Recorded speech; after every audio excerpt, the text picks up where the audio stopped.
The post-war 1940s were a time when big, sensible, and reliable pushrod engines were everywhere. But in Maranello, Italy, a different kind of engine was about to be born. It was the time when Enzo Ferrari's new company was set to launch into the automotive world with a power plant so unique, so technically advanced for its time, that it completely redefined performance expectations. A bold move, you'd agree, but what was truly astonishing was his choice of engine, one that had to achieve so many things. Let's dive in. Instead of using a conventional inline 6 or 4-cylinder, they opted for a tiny 1.5-liter V12, a design revered for luxury, not raw racing grit. Enzo Ferrari, the master strategist, who had long admired the V12 layout, hired the famous Italian automobile engine designer Gioacchino Colombo to bring his vision to life. The result? The legendary Colombo V12, a compact, lightweight engine with an all-aluminum block and heads came to life. In 1947, this same engine was unveiled in the Ferrari 125S. While a fuel pump issue cut its Piacenza race debut short, it was still an electrifying performance that left the competition stunned, proving this tiny powerhouse was a force to be reckoned with. Colombo's audacious gamble on the V12 not only established Ferrari's signature engine configuration, but also laid the foundation for a racing dynasty. The 125S, despite its modest initial 116 horsepower at its 6,800 RPM, went on to secure 6 victories out of 13 races, an impressive feat that announced Ferrari's arrival to the world. And so, in the most unlikely of forms, the iconic Colombo V12 was born, a legend forged in the post-war crucible of Italian motorsport. But this was just the beginning, and the engineers soon found ways to expand its potential in ways you won't believe. The Colombo V12 was engineered with growth in mind, a foresight allowing it to become the backbone of Ferrari for over 40 years. It began life as a modest 1.5-liter unit, but quickly expanded its displacement and power, adapting to ever-changing racing regulations and road car demands. Early increases saw it grow to 2.0 liters in the 166, 2.3 liters in the 195, and 2.6 liters in the 197-212, each iteration providing more power and higher top speeds. Its true potential was unleashed when it hit 3.0 liters in the iconic 250 series. This version, found in the legendary 250 GTO and 250 Testarossa, produced up to 300 horsepower in racing guys, achieving that magical 100 horsepower per liter benchmark and securing countless victories. The engine featured key upgrades like a dry sump design and new valve angles to handle the increased performance demands. But the story doesn't end there. Later iterations saw even larger displacements and significant technical advancements. The 3.3-liter version powered the 275 GTB, a car that introduced all-independent suspension to Ferrari's road cars. A major rework in the 275 GTB4 added dual overhead cams per bank, a first for a road-going Colombo engine, pushing power to 330 horsepower at 8,000 RPM. For the 330 series, the engine grew to 4.0 liters, producing up to 450 horsepower in the track-only 330 P4. The final iteration, a massive 4.9-liter unit in the 365 GTB for Daytona and later 412i models, produced around 340 horsepower and remained in production until 1988, a testament to the original design's incredible longevity and adaptability. This constant evolution from a tiny 1.5-liter engine to a 4.9-liter beast demonstrated incredible engineering flexibility and cemented the V12 as a cornerstone of Ferrari's identity around the world. And this engine didn't just stay on the drawing board. It went out and completely dominated one of the toughest races in the world, the Le Mans. But before we continue, please take a moment to like the video and subscribe to our channel to keep getting all the exciting content about the amazing automotive world. Let's continue. By 1958, the Colombo V12 engine had become the undisputed king of endurance racing for over a decade. This powerhouse was the heart of Ferrari's dominance at the 24 Hours of Le Mans, arguably the most grueling race in the world, securing 9 overall victories for Ferrari between 1949 and 1965. The first major endurance victory came early, in 1949, when a 166mm, powered by a 2.0-liter version of the V12, took the checkered flag. It was a remarkable achievement because it had the smallest capacity and the highest cylinder count of any previous winner, proving reliability was on its side. The engine reached legendary status in its 3.0-liter form, powering the iconic 250 series of race cars. The 250 Testarossa, a multiple world sports car champion, won Le Mans in 1958, 1960, and 1961, showcasing incredible endurance and consistent speed. Its robust design made it a formidable competitor. The utterly dominant 250 GTO also consistently secured top finishes and class victories during this era. But then a significant engineering shift came with the 250P, Ferrari's first mid-engine sports prototype using the V12. It claimed victory in 1963, marking the dawn of the mid-engine era at Le Mans and proving the engine's versatility in different chassis configurations. The final Le Mans win for a Colombo-powered car came in 1965, with the 250LM sealing the engine's reputation as a true endurance champion and cementing Ferrari's place in the annals of motorsport history. The V12's success wasn't just about raw power. It was the engineering genius inside that truly made the difference. The Colombo V12 was far more than just a powerful engine. It was more of an engineering masterpiece, packed with brilliant innovations that kept it at the absolute forefront of automotive technology for decades. Its fundamental design featured an all-aluminum block and cylinder heads, a revolutionary choice for the time that made it incredibly light, which was crucial for racing performance. Another key design feature was the narrow 60-degree V-angle, which made the engine incredibly compact and inherently balanced. This design ensured silky smooth operation and allowed for higher, faster revving than many of its contemporaries. The early single overhead camshaft design utilized clever architecture, including a dome combustion chamber, to optimize airflow and efficiency. As the engine evolved, it saw even more significant technical leaps, demonstrating its incredible adaptability. In the 250 Testarossa, engineers introduced a robust dry sump lubrication system. This crucial upgrade prevented oil starvation during intense, high-G cornering on the track and improved performance by reducing internal friction.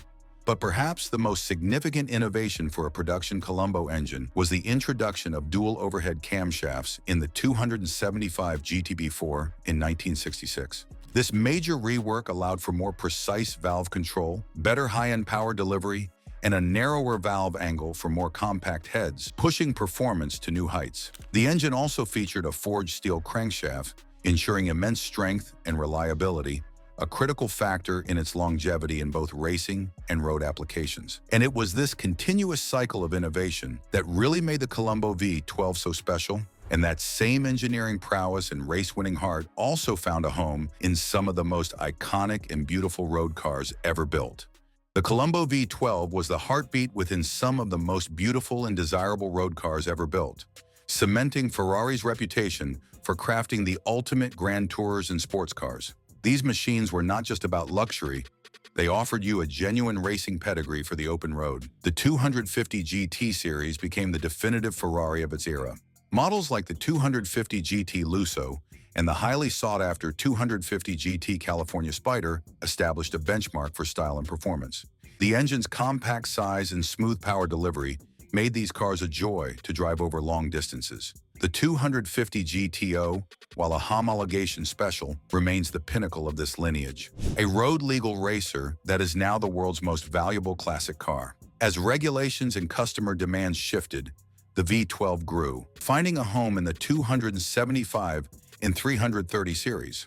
The 275 GTB, especially the later 4-cam version, was a technological marvel, offering fully independent suspension and a robust 3.3-liter engine. The 330 GTC was, by all accounts, praised for its perfect balance and refined performance, a true gentleman's express.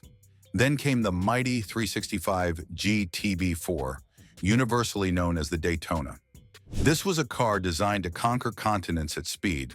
Its 4.4-liter engine produced around 340 horsepower and propelled the car to a verified top speed of 174 miles per hour, a staggering figure for the late 1960s and early 1970s. The Daytona was the last front-engine V12 supercar from Ferrari for some time and became an instant icon, challenging the likes of the mid-engined Lamborghini Miura. The final chapter for the Colombo V12 in a road car was the 412i, a refined 2+2 Grand Tourer produced until 1988. This model, while often overlooked in its time, was the last to use the iconic engine design, bringing to a close an incredible 40-year production run for one of history's most significant automotive power plants. You could look at them all day, but the best part? The sound of this V12 was in a league of its own. The sound of a Colombo V12 engine is as iconic as its shape, that sent shivers down the spine of anyone who heard it on the track or the road. This distinctive exhaust note was no accident. It was a deliberate result of specific engineering choices, and the key factor was the engine's design, specifically the V12 configuration and the use of a single billet, flat-plane crankshaft in the early racing versions, which allowed for a unique, almost musical, firing order and higher rev limits. This design, combined with a narrow 60-degree V-angle, made the engine inherently balanced and smooth, which also contributed to its sonic signature. Ferrari engineers also carefully tuned the exhaust system. Unlike many American V8s that used cross-plane cranks and produced a traditional muscle car rumble, the Colombo V12 produced a higher frequency sound due to the increased number of exhaust pulses per revolution. The length and design of the exhaust manifolds, particularly the pursuit of equal-length headers in later high-performance versions, were engineered to optimize gas flow and produce a pure, resonant, harmonic sound. Enzo Ferrari himself was said to believe that when you bought a Ferrari, you were paying for the engine and its unforgettable sound. That unique high-pitched scream at high RPMs became the auditory signature of the brand and an integral part of the emotional driving experience. And not only that, this incredible roar was the soundtrack to numerous victories, proving its superiority over its biggest rivals. The Colombo V12 didn't just race in a vacuum, you see.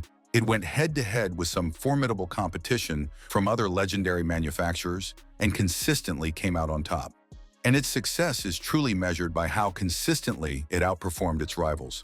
In the early days of Formula One, the 1.5-liter supercharged V12 faced an uphill battle against the powerful straight-8 Alfa Romeo 158 and 4-cylinder Maserati 4CLT engines. The smaller Ferrari engine initially produced less top-end power, but the car's nimble chassis and the engine's reliability secured several Grand Prix wins. The true dominance, however, came in the sports car and GT racing arena, where it faced off against icons like the Jaguar E-Type and Aston Martin DB4 GT Zagato. The 3.0-liter Colombo V12, in the form of the 250 Testarossa and 250 GTO, possessed a critical advantage: an all-aluminum construction that made it significantly lighter than its competitors' engines. The Ferrari V12 weighed, believe it or not, about half as much as some contemporary competing engines.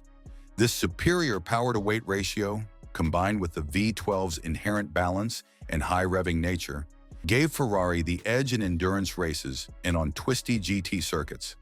The 250 GTO consistently defeated the Aston Martin and Shelby Cobra in the FIA's International Championship for GT manufacturers, a testament to the engine's winning design.